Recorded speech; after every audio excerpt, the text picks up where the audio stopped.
नमस्कार दोस्तों, मैं दीपक कुमार श्रीवास्तव स्वागत करता हूं आपका अपने इस चैनल पे। बहुत पहले आपने एक चिड़िया की कहानी जरूर सुनी होगी, जिसका एक दाना पेड़ के कंदरे में कहीं फंस गया था। चिड़िया ने पेड़ से बहुत अनुरोध किया उस दाने को दे देने के लिए, लेकिन पेड़ उस छोटी सी चिड़िया की बात भला कहाँ सुनने वाला था। हार कर चिड़िया बढ़ई के पास गई और उसने उससे अनुरोध किया कि तुम उस पेड़ को काट दो, क्योंकि वो उसका दाना नहीं दे रहा है। भला एक दाने के लिए बढ़ई पेड़ कहाँ काटने वाला था। फिर चिड़िया राजा के पास गई और उसने राजा से कहा कि तुम बढ़ई को सजा दो, क्योंकि बढ़ई पेड़ नहीं काट रहा है और पेड़ दाना नहीं दे रहा है। राजा ने उस नन्ही चिड़िया को डांट कर भगा दिया और कहा कि एक दाने के लिए वो उस तक पहुंच गई है। चिड़िया हार नहीं मानने वाली थी।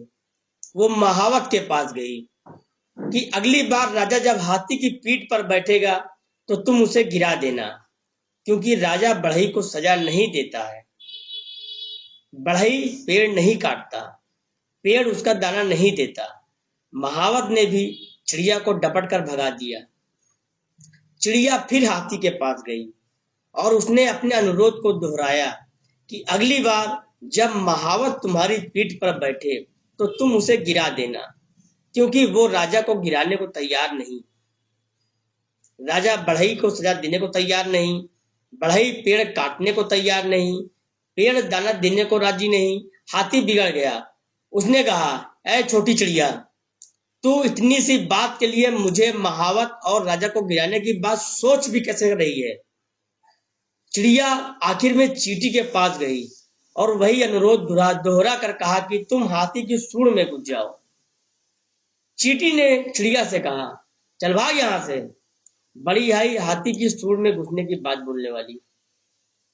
अब तक अनुरोध की मुद्रा में रही चिड़िया ने रौद्र रूप धारण कर लिया।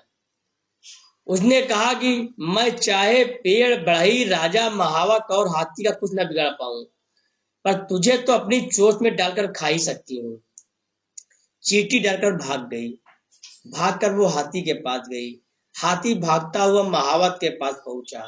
महावत राजा के पास कि हुजूर, चिड़िया का काम कर दीजिए, नहीं तो मैं आपको गिरा दूंगा। राजा ने फौरन बढ़ई को बुलाया।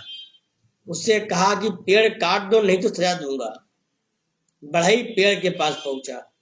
बढ़ई को देखते ही पेड़ बिलबिला उठा कि मुझे मत काटो, मैं चिड़िया को दाना लौटा दूंगा। दोस्तों, आपको अपनी ताकत को पहचानना होगा। आपको पहचानना होगा कि भले ही आप छोटी सी चिड़िया की तरह होंगे, लेकिन ताकत की कड़ियां कहीं ना कहीं आपसे होकर गुजरती हैं। हर शेर को सवा शेर मिल सकता है, बशर्ते आप अपनी लड़ाई से घबराए नहीं। अगर आप किसी काम के पीछे पड़ जाएंगे तो वो काम होकर रहेगा। यकीन कीजिए, हर ताकत के आगे एक और ताकत होती है और अंत में सबसे ताकतवर आप होते हैं।